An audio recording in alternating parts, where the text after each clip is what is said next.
Hello welcome दोस्तों, स्वागत करता हूँ फिर से आप सबको आपके अपने इस चैनल में। तो गाइस जिस वीडियो के हम डिटेल्स में डिस्कस करेंगे बिटकॉइन के बारे में, साथ ही में हम यहाँ पर डिटेल्स में बात करेंगे मीम कॉइन्स के बारे में। मीम कॉइन्स में सबसे पहले तो हम बात करेंगे उइफ के बारे में।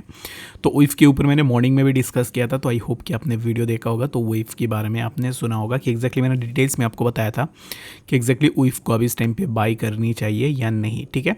उसके बाद हम बात करेंगे सोलाना के बारे में और यहाँ पर डिटेल्स में डिस्कस करेंगे कुछ ऐसे टोकन्स के बारे में जिनका अनलॉकिंग हमें इस मंथ देखने को मिलेगा। तो टोकन अनलॉकिंग होता क्या है, टोकन अनलॉकिंग के टाइम पे क्या चीज़ें होती है, तो उसके ऊपर भी मैं पूरा डिटेल्स में आपको यहाँ पर बताने की कोशिश करूँगा। और बात करेंगे शिबा इनू कॉइन के बारे में, the mighty Shiba Inu coin, जो कि सब लोगों का फेवरेट है। तो उसके ऊपर मैं पूरा डिटेल्स में अपना ओपिनियन देने की कोशिश करूँगा कि एक्जैक्टली शिबा में आने वाले टाइम में क्या मूवमेंट हमें देखने को मिल सकता है। तो ज़्यादा टाइम वेस्ट नहीं करते, सबसे पहले हम बात कर लेते हैं BTC के बारे में कि एक्जैक्टली BTC में क्या मूवमेंट हो सकता है। राइट नाउ अगर आप देखोगे तो BTC is consolidating near around 67,000 के आसपास BTC के प्राइस चल रहा है, जो कि कल हमने प्रेडिक्ट किया था कि यहाँ से प्राइस के लिए हमें एक ब्रेकआउट देखने को मिले, जो कि प्राइस ने यहाँ से एक ब्रेकआउट ऑलरेडी ले ली है। और right now the price is consolidating near 66,900 के आसपास यहाँ पर हमें कंसोलिडेशन देखने को मिल रहा है। तो अब इस टाइम पे पॉसिबिलिटी क्या है, तो there is high probability and possibility that कि प्राइस यहाँ से एक अच्छा सा अपवर्ड मूवमेंट में जाए, जो कि हम 68,000 and later on we can expect कि हम 70,000 के आसपास भी इजीली जा सकते हैं, ठीक है। तो BTC के लिए हमने ऑलरेडी बात कर ली है मॉर्निंग के अपडेट के ऊपर भी, एंड अब इस टाइम पे BTC के ऊपर कुछ क्रिटिकल है नहीं, तो इसके लिए मैं ज़्यादा डीप में नहीं जाऊँगा BTC के ऊपर। तो all I can request and tell you that कि अभी इस टाइम पे शॉर्ट के लिए मत जाओ। शॉर्ट अभी इस टाइम पे बिल्कुल भी नहीं बनेगी। शॉर्ट आप कब कर सकते हो, शॉर्ट आप तब कर सकते हो अगर प्राइस इसी जोन का ब्रेकडाउन करे, तो 65,000 का अगर हमें ब्रेकडाउन देखने को मिलती है then we can go for a short position. Otherwise अभी इस टाइम पे हम कोई भी शॉर्ट पोजीशन में नहीं जा सकते हैं। बाकी अगर आपने शॉर्ट पोजीशन बनाया हुआ है या फिर अभी इस टाइम पे बनाने का सोच रहे हो, तो मुझे कमेंट सेक्शन में बताना कि एक्जैक्टली किस रीज़न की वजह से आप अभी इस टाइम पे शॉर्ट करने का सोच रहे हो। तो मैं बात कर रहा था यहाँ पर उइफ के बारे में। तो अगर हम देखें ना, तो रिसेंटली उइफ में अगर आप देखोगे तो ट्रांजैक्शंस ना बहुत ज़्यादा हमें उइफ के ऊपर देखने को मिल रहा है, जो कि बहुत सारे लोग ऐसे हैं जो उइफ को बाई करने के लिए अभी इस टाइम पे इंटरेस्टेड है, और बाइंग हमें बहुत ज़्यादा उइफ के ऊपर देखने को मिली है। अगर हम बात करें तो यहाँ पर बाइनेंस फ्यूचर में उइफ के अंदर हमें बाइंग देखने को मिली, जो कि इतनी बड़ी क्वान्टिटी में उइफ का बाइंग हुआ है, जो कि 6.8 मिलियन USDT के आसपास किसी ने बाई की है उइफ को। उसके बाद यहाँ पर सेलिंग भी हमें सेम देखने को मिला है, जो कि 12 मिलियन के आसपास यहाँ पर हमें सेलिंग प्रेशर भी देखने को मिला है। अगर हम यहाँ पर इस चीज़ को एनालाइज करें, दैट मीन्स कि यहाँ पर buying and selling both equal हमें देखने को मिल रहा है। इन शॉर्ट में मैं अगर आपको कहूँ तो फिर उइफ में ऐसा हो सकता है कि ये एक मीम प्रोजेक्ट है, तो आने वाले टाइम में आपको इसके प्राइस के अंदर थोड़ा बहुत ड्रॉप डाउन देखने को मिल जाए। तो मेरे हिसाब से उइफ में अभी इस टाइम पे बाइंग अगर आपने ऑलरेडी बना ली है तो आप अपना प्रॉफिट बुक करके स्टॉप लॉस को ट्रेल करके रख सकते हो। बाकी इस टाइम पे अगर आप बाई करने का सोच रहे हो राइट नाउ, इस वीडियो को देख के अगर आप बाई करने का सोच रहे हो, तो मैं आपको यही रेकमेंड करूँगा कि थोड़ा वेट कर सकते हो। आने वाले टाइम में आप अपना जो भी पोजीशन है उस पोजीशन को बना सकते हो, ठीक है। तो उइफ यहाँ पर एग्जैक्टली इस प्रोजेक्ट के बारे में मैंने बात ऑलरेडी कर ली है, एंड मैं अगर आपको अगेन बताऊँ तो उइफ एक मीम प्रोजेक्ट है जिसका प्राइस भी बहुत ज़्यादा है, ठीक है। तो इसके लिए मीम प्रोजेक्ट है, तो अब इस टाइम पे प्राइस अगर थोड़ा नीचे आती है then you can go for it, otherwise अब इस टाइम पे इसके अंदर कोई भी बाइंग नहीं बनेगी, ठीक है।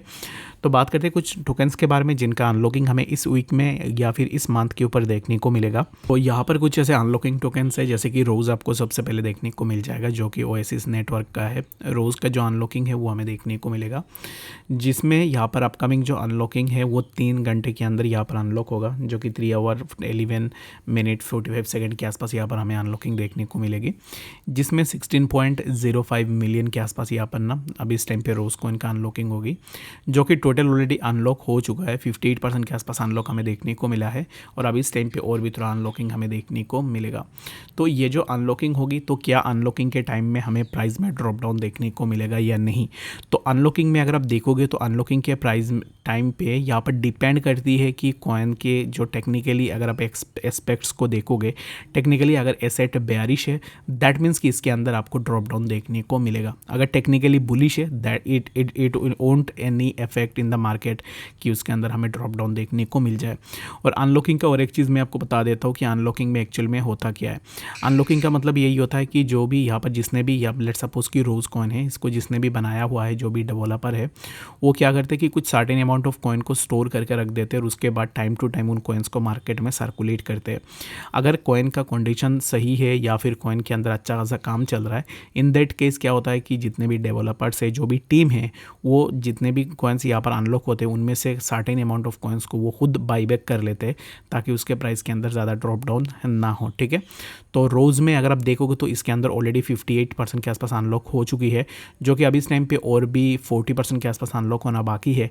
दैट मीन्स कि आने वाले टाइम में आपको इसके प्राइस के अंदर ज़्यादा ड्रॉप डाउन देखने को नहीं मिलेगा, क्योंकि ओनली अभी इस टाइम पे देखोगे 2.54% के आसपास ये अनलॉक होगा, उससे ज़्यादा अनलॉक नहीं हो रहा है। तो 2% के आसपास ये अनलॉकिंग उतना इम्पैक्ट मार्केट के अंदर नहीं डालेगा। ठीक है, उसके बाद अगर हम बात करें एल्गो के बारे में, तो एल्गो एक वेल नोन प्रोजेक्ट है जिसके अंदर अनलॉकिंग हमें देखने को मिलेगा आज के दिन में, जिसका अनलॉक हो चुका है ऑलरेडी 99.3% के आसपास अनलॉक हो चुका है, जो कि 0.03% के आसपास अनलॉकिंग हो रही है। तो ये जो अनलॉकिंग है, इस अनलॉकिंग में कोई भी इम्पैक्ट आपको मार्केट में देखने को नहीं मिलेगा, स्पेशली एल्गो के प्राइस में तो कोई भी इम्पैक्ट नहीं डालेगा ये अनलॉकिंग। ठीक है, उसके बाद हमारे पास आता है ARB। ठीक है, तो ARB में भी यहाँ पर बहुत सारे लोगों का ये क्वायरी है कि ARB का अनलॉकिंग हो रहा है, तो क्या अब इस टाइम पे हम ARB को ले सकते हैं या नहीं। तो ARB में अनलॉकिंग हो रही है, बट सबसे पहले तो आपको ये देखना है कि कितने अमाउंट में ARB अनलॉक हो रहा है। तो ARB में अनलॉकिंग हमें सिर्फ 0.02% के आसपास अनलॉकिंग देखने को मिल रहा है, जो कि नेग्लेजिबल अमाउंट में यहाँ पर अनलॉकिंग होगी। तो इस अनलॉकिंग की वजह से आपको मार्केट के अंदर ड्रॉप डाउन, यानी कि स्पेशली अगर स्पेसिफिकली मैं बात करूँ तो ARB में हमें कोई भी ड्रॉप डाउन देखने को नहीं मिलेगा। ठीक है, तो ये कुछ कॉइन्स थे जिनका फंडामेंटल भी स्ट्रॉन्ग है, जिनके ऊपर मैंने ऑलरेडी बात कर ली है। और बाकी बहुत सारे शीट कॉइन्स है, जैसे कि मीम काइंड ऑफ कॉइन्स जितने भी है, उनके अंदर भी अनलॉकिंग होगी आने वाले टाइम में, बट उनके ऊपर आप ज़रूर से अपना फोकस लगा सकते हो। बट यहाँ पर ARB, उसके बाद एल्गो, ये जो कॉइन्स है ये फंडामेंटली स्ट्रॉन्ग भी है, तो अनलॉकिंग होती है तो फिर उनका बाईबैक भी आपको बहुत जल्द देखने को मिलेगा।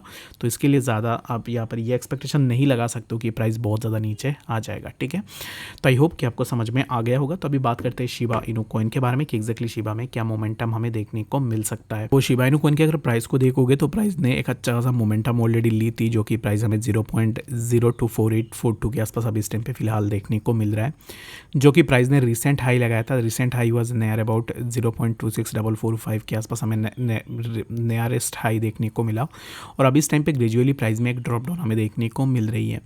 तो अभी इस टाइम पे क्या हम शीब में एंट्री ले सकते हैं या नहीं, तो शीब में एंट्री लेने के लिए मैं आपको यही रेकमेंड करूँगा कि शीब में right now you can't go for buying on Shiba Inu coin, जो कि प्राइस के अंदर यहाँ से एक ड्रॉप डाउन हमें देखने को मिल सकता है। ठीक है, तो मैं कुछ जोन्स आपको बता देता हूँ, वहाँ पर अगर आपको प्राइस देखने को मिले then you can consider it for your spot buying, जो कि सबसे पहले आपके पास एक ऑप्शन आएगा 0.020687, यहाँ पर एक बाइंग बन सकती है शीब में, अगर आप अपना बाइंग बनाने का सोच रहे हो तो। उसके बाद अगर प्राइस और भी नीचे डिप डाइव करती है तो मैं ज़रूर से आपको इन्फॉर्म करने की कोशिश करूँगा कि एग्जैक्टली किस पॉइंट ऑफ के ऊपर हम अपना और भी बाइंग बना सकते हैं। ठीक है, तो शीब में मैंने यहाँ पर ऑलरेडी एक बार बात भी की है कि एग्जैक्टली शीब के अंदर क्यों हाइप पे नहीं है, और अभी इस टाइम पे मेरे हिसाब से ज़्यादा हाइप आपको देखने को नहीं मिलेगा। जितने भी नए न्यूली मीम कॉइन से लिस्ट हो रहे हैं मार्केट के अंदर, उनके ऊपर अगर आप फोकस करना चाहते हो then you can focus on those meme coins, क्योंकि यहाँ पर ऑलरेडी बहुत सारे n नंबर ऑफ कॉइन्स आपको देखने को मिल जाएंगे। तो इसके लिए जब भी आप अपना पैसे लगाने जाओ तो उससे पहले अच्छे से रिसर्च करना कि एग्जैक्टली कौन से कॉइन्स आपको अच्छा खासा प्रॉफिट बना के दे सकता है। ठीक है, तो आई होप कि आपको डिटेल्स में बातें समझ में आ गई होगी। कोई भी डाउट या फिर कन्फ्यूजन है कमेंट सेक्शन में ज़रूर से बताना। मिलते हैं नेक्स्ट अपडेट्स के साथ, तब तक के लिए गुड बाय।